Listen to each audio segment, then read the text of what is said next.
The MSI Claw is an exciting step for handheld gaming PCs. Digital trends. The MSI Claw could really challenge the Steam Deck or Asus ROG Ally. Android Authority. MSI has a long pedigree for gaming hardware, and its new device is a stunning handheld in its own right. Tech Radar. All of these reputable tech sites granted the MSI Claw a Best of Show CES 2024 award. So then why the f is every review of this thing so damn negative? To uncover why, I decided to spend a month with the MSI Claw and have formed my own opinion on it in the shape of this review. So without further ado, let's get into it. I need to commandeer your vessel to Sector 12. Who's in charge here?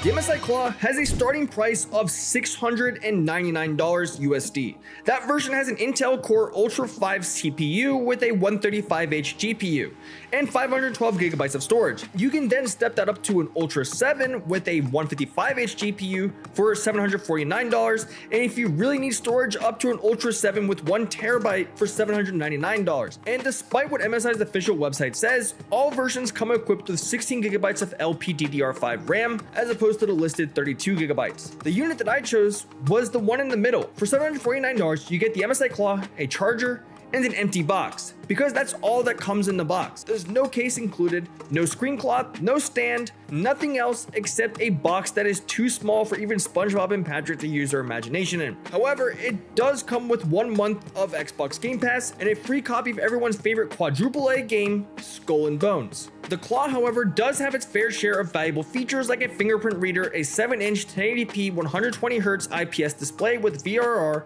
Hall effect joysticks, Wi-Fi 7, and Thunderbolt 4, which unlike the ROG Ally allows you to connect any GPU you wish to this device. And honestly, my first impressions with the Claw was that the plastic feels high quality and it feels very premium to hold. It has a decent amount of heft coming in at 675 grams, and the design on the back is very cool. Also, there's an incredibly large ventilation system on this thing, which should keep this thing cool, but we'll talk about this more later.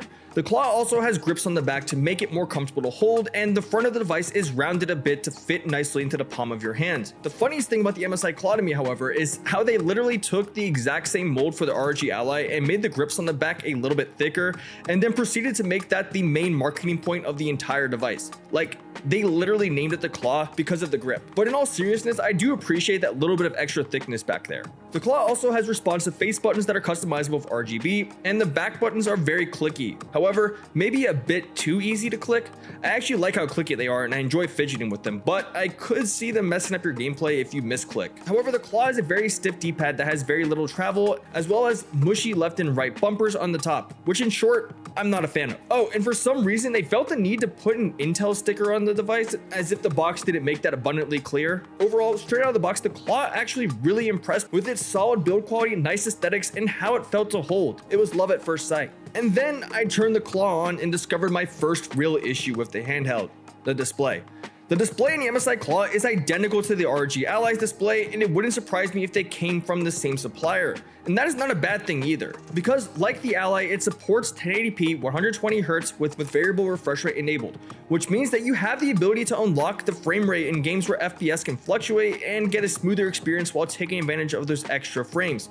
But when I first started this thing up, I immediately noticed that the screen was dimmer than I expected, but I thought it was just set to 50% brightness out of the box, except it already was set to 100% brightness. I'm not sure if this is a software issue or if it's the maximum brightness of the display, but regardless, it's noticeably less vibrant than my Legion Go. While I don't consider the display bad, I still think the display could have been improved upon over the Ally and Legion Go, especially considering the Ally came out a year ago and the Claw is a more expensive device as well. And when I say improved, I don't mean the resolution should have been increased, because that is very rarely a good use of resources, especially on a handheld, but maybe a brighter HDR display or a better screen technology would have made this handheld a bit more compelling to me. But regardless, I'm really just nitpicking at this point, and the display is actually not bad, but it's not the best either. But unfortunately, now we have to talk about the software. Every single new handheld released in recent years has launched in a rough state, and the MSI Claw is no exception. But that is not to say that there isn't anything redeemable here. The Claw's custom software is called MSI Center M. The layout actually isn't bad. There's no ads thrown into your face unlike on the Legion Go, and there's also a convenient way to download launchers directly through Center M. However, I rarely find myself using a library here because it doesn't always work, but this is more likely an issue with Windows more so than with MSI, as all of these games have separate logins and launchers. Like the Legion Go and ROG Ally, we also have a quick access menu where we can change power, Wi-Fi, Bluetooth, and other settings that you can add at your own discretion.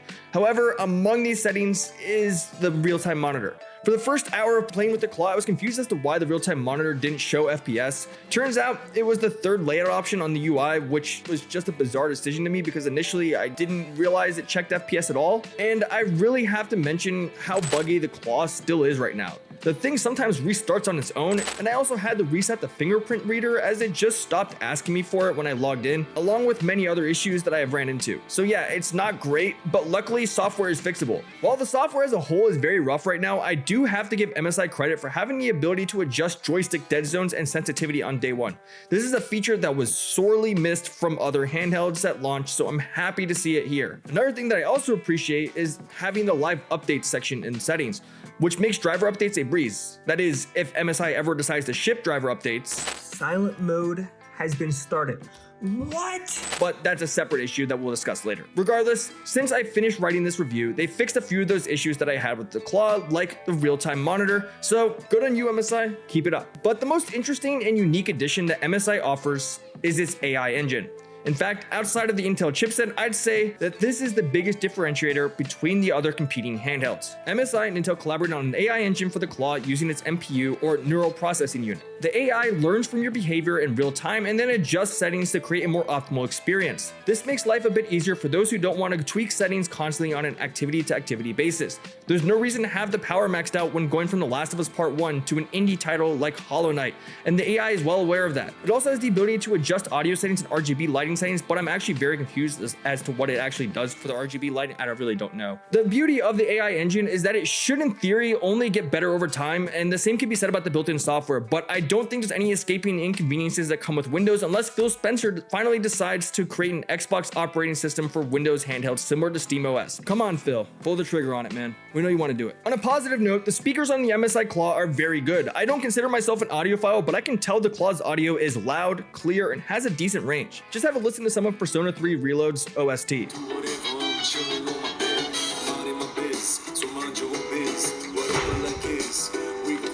Not bad, right? Much better than the top firing speakers from the Legion Go, and maybe a slight edge over the Steam Deck OLED and ROG Ally speakers. I also have to compliment MSI for the haptics in the MSI Claw. While I consider this a minor feature, I have to acknowledge that the haptic feedback is very responsive and is probably close to the best haptics that I've felt in a handheld.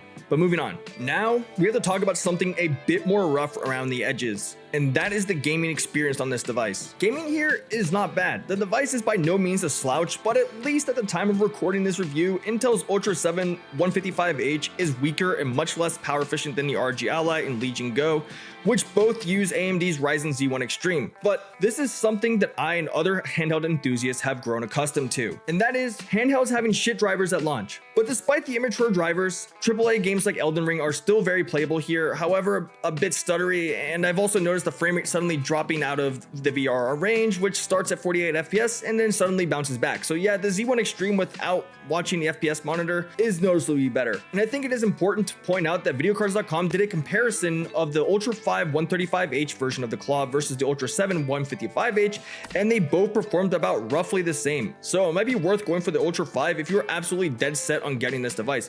But that lack of performance from the Ultra 7 could in theory be attributed to bad drivers, might be addressed over time. But man, this thing can get hot while playing some games. I complimented the ventilation of the Claw earlier in the review, but damn, I don't even think this thing could even run a game without the amount of ventilation it has. While the back of the device is very comfortable, as you can feel the cool air coming in, which keeps your hands from getting hot, the top of the device on the other hand gets a little too spicy for comfort. I first noticed this when I touched the volume rocker after a long play session, and it was scorching hot. But to be honest, if you are considering getting this device, you have to remember that your gaming mileage may vary depending on how often Intel and MSI update their drivers. But at this point, the frequency of such updates is still unclear. That is something that I may have to look into for a follow-up video. So like, subscribe, and comment if you would like to see that. But with all that I've discussed here, the good and the bad, I have have to also take into consideration the price of the MSI Claw. With a price tag of $749 USD for this 512GB model of the Ultra 7 155H, I feel as though I need to be a bit more critical on what is offered here. I mean, to start off with, this thing doesn't even come with a case.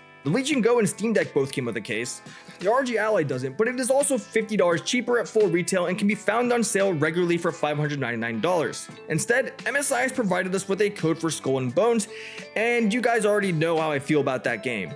But the other thing is that for that more expensive price tag, we are not even seeing any significant upgrades over the ROG Ally and Legion Go. So in short, for $749, I fully expected this thing to have learned from its competitors' mistakes and improved upon them instead of just barely matching their offerings, especially considering the Handheld is very late to the party and the others on the market already have much more polished software and drivers and are also seeing decent price cuts, along with refresh models that are rumored to be coming later this year, which might even be more powerful, more power efficient, and are equipped with better displays. So if you are in the market for a handheld gaming PC, I would probably hold off on this one for now, and I would only advise getting the Claw if you are a big fan of MSI or Intel and or you prefer the style of it. But other than that, you can find almost all of what this handheld has to offer in its more affordable competition. While I do believe the Claw has potential, it's another case of a handheld launching prematurely. But to be honest, I went into this review expecting myself to fully hate this device, and you can probably tell that from some of my early writing at the beginning of this video. But the more I wrote, the more I realized the Claw has a lot of things I actually do like about it. There are things like the speakers, the Hall effect joysticks, the RGB, and the build quality that I really do appreciate. But all those positives go out the window when I consider the price, the competition, and the performance of this device. But with a price cut, driver updates, firmware updates, and future support from both MSI and Intel, the MSI Claw can become a killer product. But by the time that happens, it will probably be too late. With that said, that's going to do it for today's video, but I want to take a moment to thank you all for the huge success on my Legion Go versus Steam Deck OLED video. It really means a lot to me, and gaming handles are something that I'm very passionate about, so I will continue to produce more videos on them. And if you enjoyed this video, make sure you leave a like and subscribe. This has been Killer Cam 1020. Thanks for watching. See you in the next one. Peace.